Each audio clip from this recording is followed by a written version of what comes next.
Hello friends. இன்னைக்கு ஒரு யூஸ்ஃபுல்லான திங் தான் உங்களோட ஷேர் பண்ண போறேன். என்னன்னு பார்த்தீங்கன்னா, பசங்களுக்கு நோட்புக்ஸு, ஸ்டிக்கரு இதுக்கெல்லாம் வந்து நம்ம வந்து ப்ரவுன் ஷீட் போடுவோம் இல்லையா?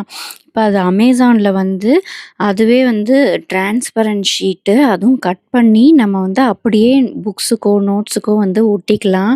நம்ம வந்து சிசர வச்சு கட் பண்ணணும்னு தேவையில்ல. கார்னர்ஸ் எல்லாம் அதுவே கட் பண்ணியே விக்கிது. ஸ்டேப்லர் பின்னும் அடிக்க தேவையில்ல. அப்படியே வந்து பின்னாடி அந்த லேபிள எடுத்துட்டா, அப்படியே நோட் புக்ஸுக்கெல்லாம் ஒட்டிக்கலாம். இது வந்து சூப்பரா இருக்குதுங்க. டைம் வந்து ரொம்பவே சேவ் ஆகுதுன்னு சொல்லுவேன். அப்புறம் வந்து கஸ்டமைஸ் லேபிள் வந்து நேமு, கிளாஸு, ஸ்கூல் பேரு நம்ம அதெல்லாம் கஸ்டமைஸ் பண்ணிட்டோம்னா, அப்படியே வந்து குடுத்துடுறாங்க ஃபோட்டோவோட. இந்த பென்ஸுக்கு பார்த்தீங்கன்னா, இந்த மாரி நேம் லேபிள்ஸும் அமேசான்ல தான் வாங்குனேன். இதுக்கு யூஸ்ஃபுல்லா இருக்குன்னு நெனைக்கிறேன். நான் லிங்க்க வந்து டிஸ்கிரிப்ஷன்ல குடுக்குறேன். போய் செக் பண்ணிக்கோங்க. பாய்.